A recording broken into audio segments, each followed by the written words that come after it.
So close, yet so far away.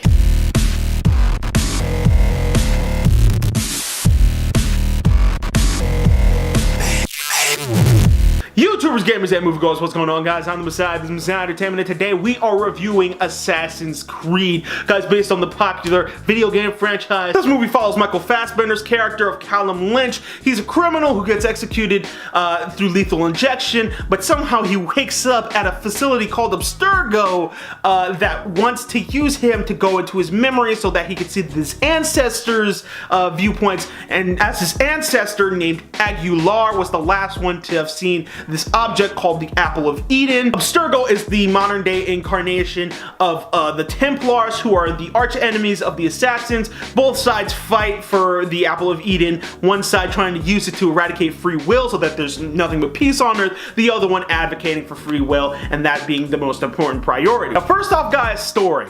I don't know what happened here. It's an Assassin's Creed movie. I couldn't see how hard it could have been. I mean, it's like this movie, honestly, I feel like in a way it almost spreads itself thin, but I can't even say that because there's tons of films that follow more than one character doing two different things that still happen to be very interesting and engaging. I don't know what happened here, but the movie switches between 1429 or 14 something, 1492, because that's when Columbus sailed the ocean blue. But it will jump between that and going back to the modern day where he's being held captive. And I don't know, they didn't go to either side long enough for you to really care about either one. And this leads over into the characters. None of them, you don't care about any of them. There's no character development, really. You don't know much about either one, both from the present day or the past.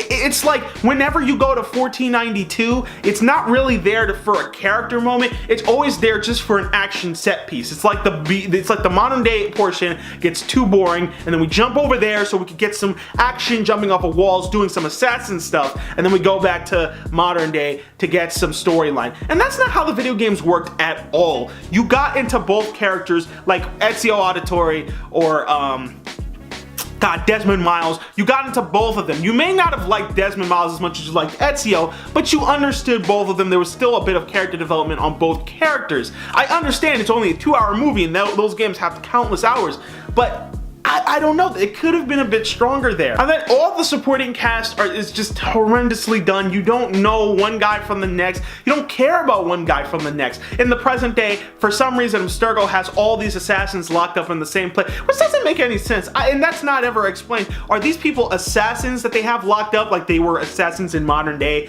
and they were locked up? Or were they like Michael Fassbender's character where they put them in the Animus, they saw and learned from their ancestors' memories, and then they became assassins? And if that's the case, why would you just let them roam freely through a mess hall it's not even like a prison. It's like they're on lunch break. It doesn't make any sense. They're allowed around knives and forks and stuff that you could stab people with. I don't think that made any sense on Abstergo's part. As a matter of fact, when Michael Fassbender's character is first kidnapped, he's not really an assassin. He doesn't know much about that entire world, and Abstergo needs his memory so that they could find the Apple of Eden and do their evil work. They just put him alongside all the other assassins as if they won't try to assassinate him the second he walks in because he's their key to defeating them.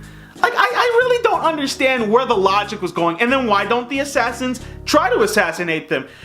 Try to assassinate Michael Fassbender. Instead, they sit down next to him, they start speaking in these weird mystic riddles, start telling him things that he doesn't really understand, instead of just coming straight out and saying, these guys are evil, they're gonna try to get you to get this thing called the Apple of Eden, explain to him what the Apple of Eden is. It's like nobody's making sense in this movie. One thing that I actually kind of appreciated was that they tried to show a bit of what the Templar side looked like, and tried, keyword tried. They didn't do that good of a job. They tried to show that, the female lead character in the modern day portion, I forget what her name is, but she has her father, who's Jeremy Irons, and they're having their own drama and stuff like that, and they tried to show, I guess, humanize those characters a bit.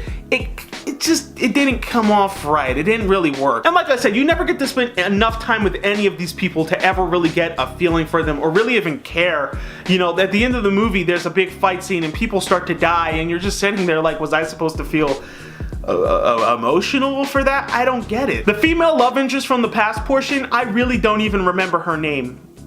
That's how bad she was. I really don't remember her name. She was so unforgettable. There was nothing. She does nothing. Has pretty much no lines other than to just run around from building to building and do some cool stunts and do some cool moves and smile sometimes and let you know she's a badass. But other than that, nothing. There's nothing for that character to do. When I heard about this movie, I was like, oh, okay, they're spending some time in the modern day. Maybe they'll touch upon some of the modern day stuff that the video games hasn't gotten the chance to in the recent times. Mostly they've been sticking to the past portion of the games. Maybe this one will take a dip back and show us what's going on in the outside world. It does none of that.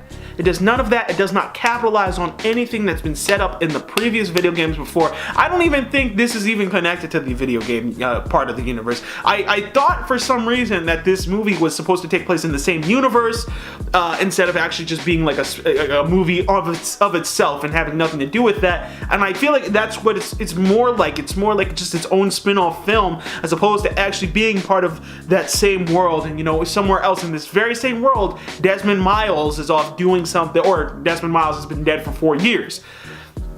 I don't know. I was really disappointed by this. What was the action at least okay? It was alright. You know, there's some good solid moments of some good combat in there, but then there's some other moments of just a lot of jump cuts and not jump cuts, I'm sorry, a lot of fast editing to, you know, from punch to punch, just cut, and then a lot of shaky cams, so sometimes you can't really tell what's going on. It doesn't do this the entire time, but for the most part, I felt like the action was good enough, and sometimes actually just pretty darn good. So I really wish they had done a little bit more with that, you know, a little less shaky cam and stuff like that. But you know, I mean, I can't get everything, so you know, I thought it was decent enough. The CGI was pretty good. You could tell in some moments that when they did a jump or when they made a leap from one place to the next, it was a little fake, but for the most part it wasn't too terrible. I wasn't too big on the animus being the way it was in this movie. I don't really understand it, and it just kind of seems impractical to me when before you could do the very same thing but just have them sit in a chair. Like, I don't understand. To me, that didn't make any sense. It doesn't make sense why you need this big object for them to run left and right. You know, it takes way more space.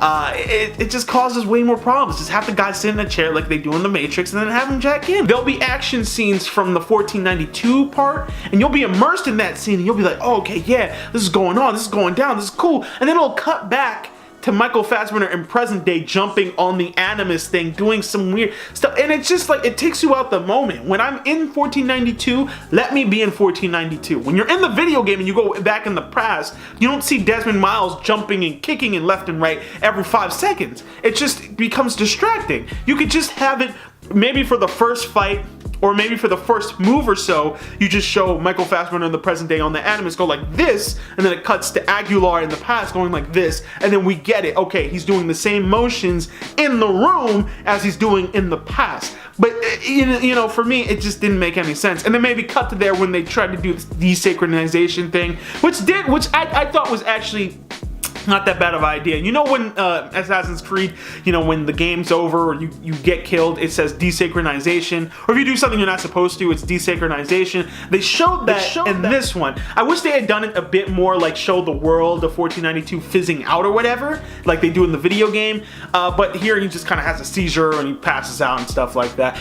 You know, I just wish, you know, they had done a little bit more to call a bit more homage to the video game, but I thought that was cool. Now, I don't want to seem like I just 100% hated the film and there was nothing good about it. I did like aspects of it, but overall I couldn't get as into it as I feel like I should have been, and there was just a lot of flaws that I kept on seeing as I watched the film. I could see why critics were giving it such a hard time. Overall, guys, at the end of the day, I'm gonna have to give this movie a 4 out of 10. Is it over? And it tries to do the sequel thing way too hard, creating a villain that's so unearned. Like, you don't get any of the emotional value of watching what happens to the character and feeling sad for them or feeling angry at them. You don't care. At the end, you're just like, what is going on? Can the movie just wrap up already? Listen, I was watching this, I was honestly thinking, you know what? This movie might not be bad as the first act of either a better movie or one of the actual Assassin's Creed video games. Maybe there's a game that takes place in modern day. If you'd understand what I mean by that if you saw it. But, you know, a game that takes place in modern day, and, you know, the assassins are trying to keep the Apple of Eden away from the Abstergo and whatnot, and they have to run throughout London or Madrid or wherever the hell kind of city they were in. I think that would actually be not too bad of an idea. That actually sounds kind of fun. The movie kind of ends and it just feels so incomplete. You're just starting to get to know these characters, but not enough that you would care about any of them. You don't care really about the main character much too yet, if that could be expanded upon in a much larger video game. The lead villain and the villain who's supposed to be set up for the next film, you don't care about either one of them. It just seems like it's kind of like an incomplete movie. So, I don't know, I just feel like it would have been interesting if it was like the first act of, you know, like an actual Assassin's Creed game. You know how like Ezio eventually, like his parents get killed and then, you know, he has to go off and become an assassin on his own. That's like where this movie ends, like at that, you know, no turning back point. That's where the movie ends, and I don't know, I don't know, it was weird to sit through. And it's really scary because Mass Effect has been having a movie in development that I've talked about in previous vlogs from like way back, but they've been having a movie that's in development for quite a while. I think it's like in development hell right now. It's not getting out anytime soon. I don't even think they have a director or an actual script written yet. I think the guy who was writing the script actually just dropped out because they said it was too hard. Hey, it must be because they just can't get these video game properties properly made into films. I don't know what the problem is, how you can just not transfer something like that over effectively. I don't know what it is. I really don't know what it is. I'm wondering. I don't know if the studios are just not taking these sort of films seriously or what it is, or if the directors, like really respected directors, just won't take these projects on, or if directors are scared of doing these sorts of films. I don't know, it just seems like something that they need to stop touching. It does not work apparently. Yeah, you know, we keep on wanting to be proved wrong that maybe there can be a really good, well thought out, well executed video game adapted film. It just hasn't been proven yet. So I have my fingers crossed for the future. This year, 2016, as far as those kind of films are concerned, were disappointments, and next year doesn't seem like it's gonna get any better. We got a Resident Evil coming out. But we'll see in the future. I don't really wish this Assassin's Creed to get a sequel. I wish somebody, you know, because it seems like that's a really interesting world that they could jump into if they had better writers, a better director, a better everything. It would be really interesting to see where somebody like that took that story. But as far as it goes, I just don't have faith in the studio of the same writers and directors and the same team behind this movie to bring us another one that I would want to pay for and sit and watch in the theater. So I'm sorry guys, you kind of didn't do it for this one, but that's just my opinion. I'm sure you guys got your own. Let me know in the comment section down below, what did you guys think of Assassin's Creed? Did you love it? Did you hate it? As always, guys can follow me on Twitter, Instagram, and Twitch. Don't forget to like the video, subscribe. Guys, please check me out on my other channel, Director's JXM. I got cool skits and short films, including Star Wars Reprisal, a Star Wars short film I put up not too long ago. Be sure to check that out. I also run the channel with my boy Johnny Lee as his own channel over on JXB Entertainment. Be sure to check that out. Either way, guys, that's it for today, guys. I'm the Messiah. This is Messiah Entertainment. See you guys next time. Peace.